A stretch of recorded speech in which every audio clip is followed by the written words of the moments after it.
Yatoro currently has an 80% win rate as Lina Carry in his last 15 games. Lina is the strongest carry in the current meta and now is the best time to learn her. Even though she got slightly nerfed in 7.37b, she's still amazingly broken. In this video, I will go over how Yatoro is playing Lina and has an absurd win rate on her, so you can do the same and get some free juicy MMR before she gets nerfed. I've been playing a lot of Lina on my stream, and a lot of people have asked the reasoning behind Lina suddenly being viable as a carry as opposed to a few patches ago. Lina has been getting buffed again and again from the last few patches. Her talents are considerably better than before. At level 15, Lina can have around 60% magic resistance with her level 15 talent, which is absurd. And if you use Laguna to get the supercharges, the resistance goes to 78%. Not to mention, this will keep scaling throughout the game because you get magic resistance from intelligence, which is Lina's main attribute. Previously, her level 25 talent only applied critical strikes to targets hit by Dragon Slave, but now it works with any of her spells, which basically means that when you stun or Laguna anyone, you can hit them with crits for the next 3 seconds, which greatly amplifies Lina's bursting capability. Lina's innate also changed. You can think of it as a mini Maelstrom. Combined with an actual Maelstrom, this has great potential in teamfights. Other than this, Lina has always been known as a really strong laner thanks to her long range and kit. Since she is a strong laner, she will almost always have a good start, and in a patch where timings matter a lot, she can get a Gleipnir pre 15 minutes, which is also one of the strongest items in the current patch. Later down the line, Lina becomes a hero who is not only amazingly tanky with her IHP and magic resistance, she also does an insane amount of damage. She can take towers, she can take rows, she can win lanes, and she can participate early in the game. What more could you want? For his starting item build, Yatoro always goes for the same build, which is a magic wand, triple branches with no tangos. This is a standard build for Lina Carry, and every other player is also going for the same build. The thought process behind this build is that Lina isn't an agility hero or requires armor in the lane because she has a really long range and is not easily hittable, so you don't want to go for Wraithband components. Other than this, Null Talisman, even though is considered to be good for heroes that have mana issues, is not a requirement on Lina, as you will go with Arcane Boots as your first item.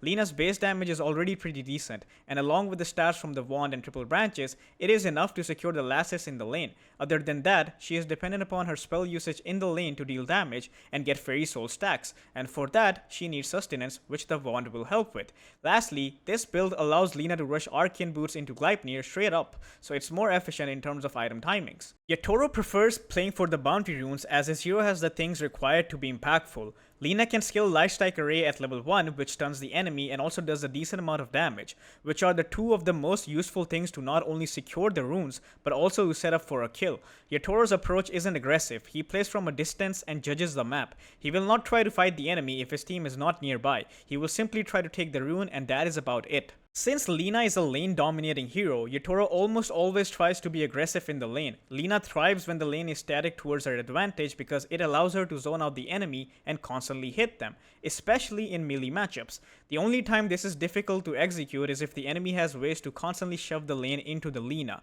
The main focus of the lane is to get as many last hits and denies as possible, but there are other important things that are necessary for that to happen. This includes spell usage, harassing and zoning out the enemy, and knowing how to play matchups where the enemy has ways to push the lane into you. Yatoro always takes Dragon Slave at level 1 unless he had to take stun to save himself or secure a kill on the bounty rune. The main thing to understand here is how he uses the Dragon Slave. In matchups where the enemy has ways to push in the lane, for example Tinker with March, Underlord and Darkseer, Yatoro tends to use Dragon Slave as soon as the first waves meet. By doing this, he is focusing on pushing his creep wave into the enemy. Ideally, you don't want to do that to maintain a better position in terms of creep equilibrium, but in these cases, it's necessary because the enemy will do the same thing.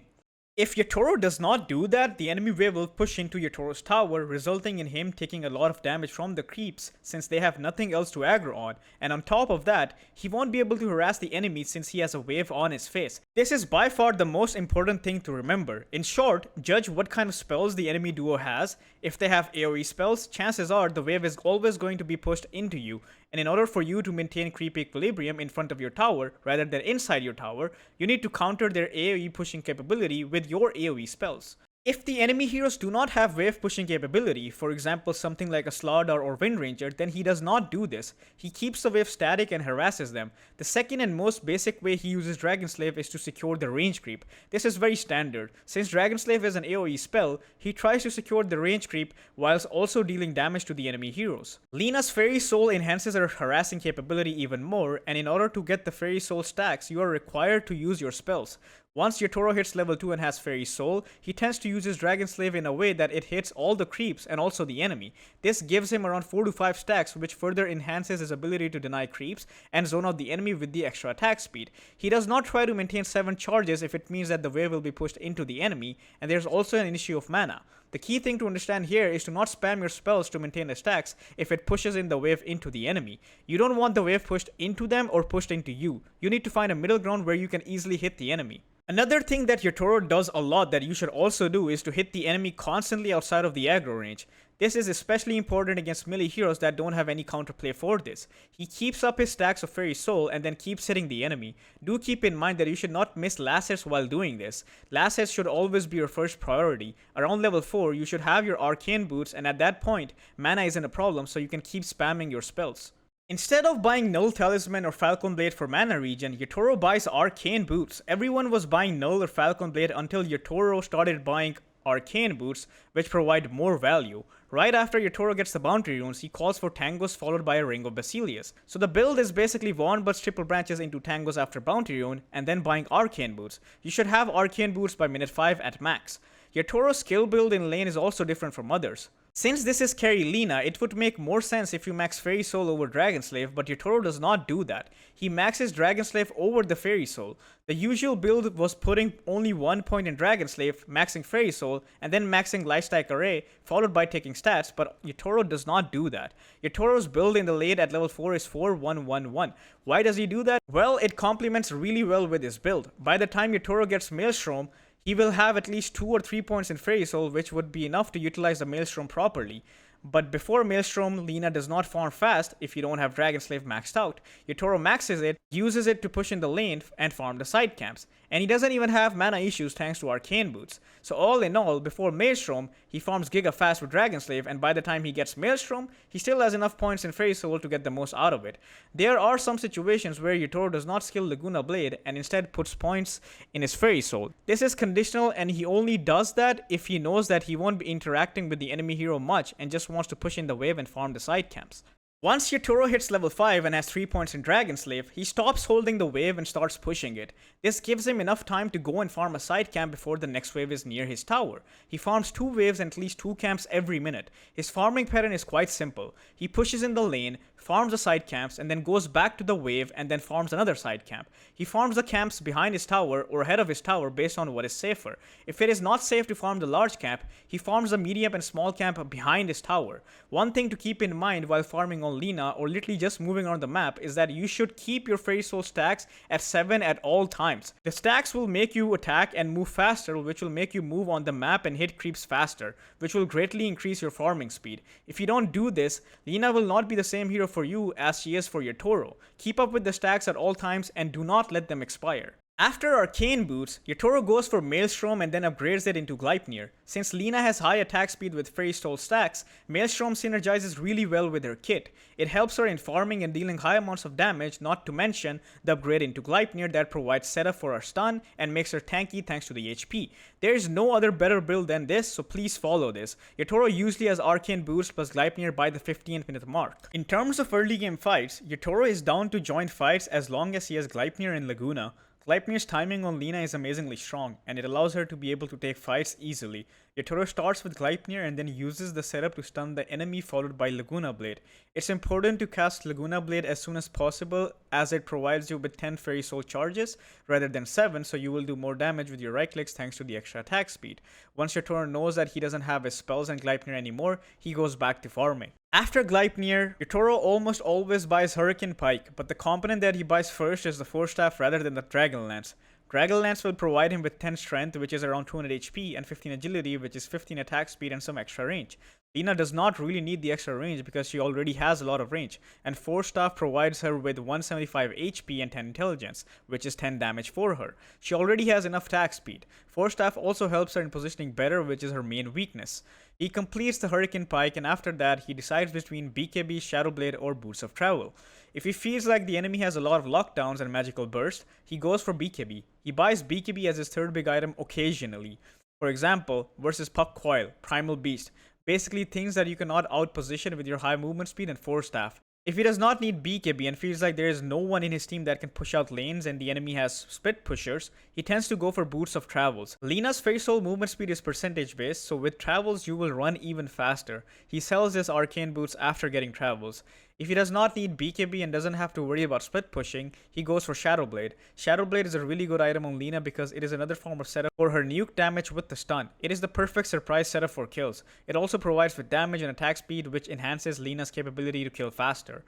With that said, this does not mean that he will only choose one of these items per game. He sometimes buys all of them in the same game. Shadow Blade and Boots of Travel synergize well with each other as they allow you to punish the split pushers even more. BKB can be required at any point of the game based on how the game progresses, so don't be shy to buy all of these items. For his overall skill build, Yatoro maxes his Dragon Slave first, followed by Fairy Soul, and then Light Strike Array.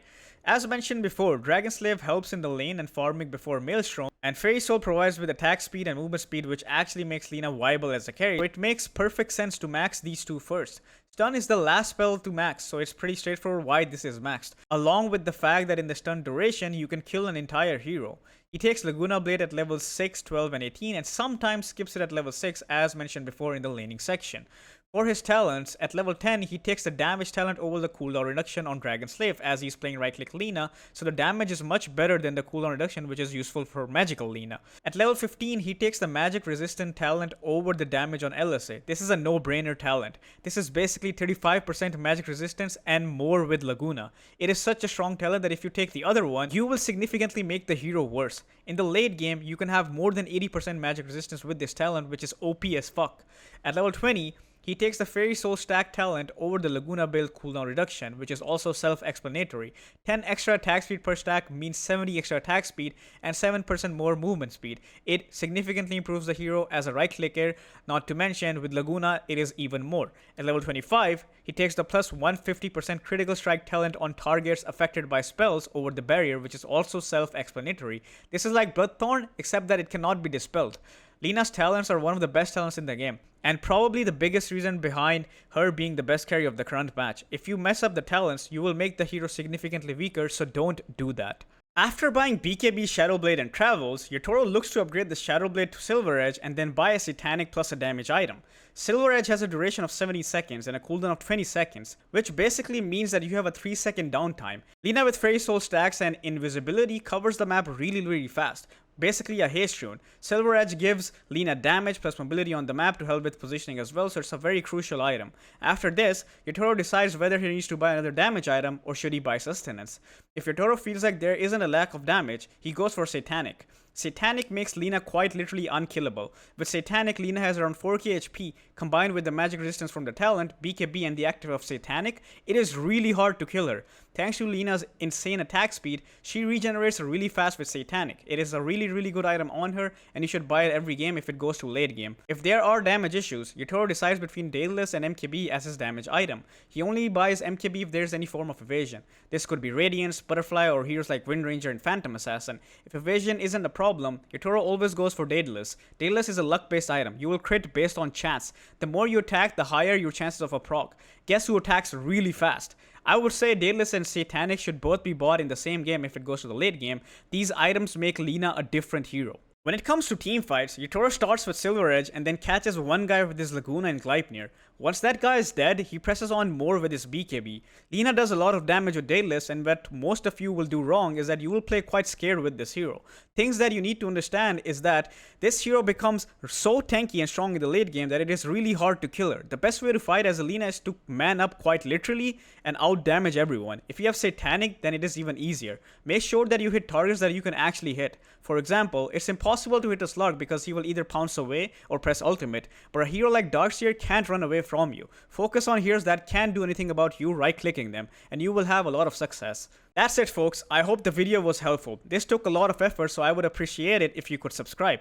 If you wish to significantly improve in Dota, I offer coaching packages that will significantly improve your MMR, as they have for other students. If you're interested, you can either join my Discord or check out my website at PainDota.com. There's currently a discount going on for the Immortal package, and it's on the last slot. If you're interested, do check it out before it's too late.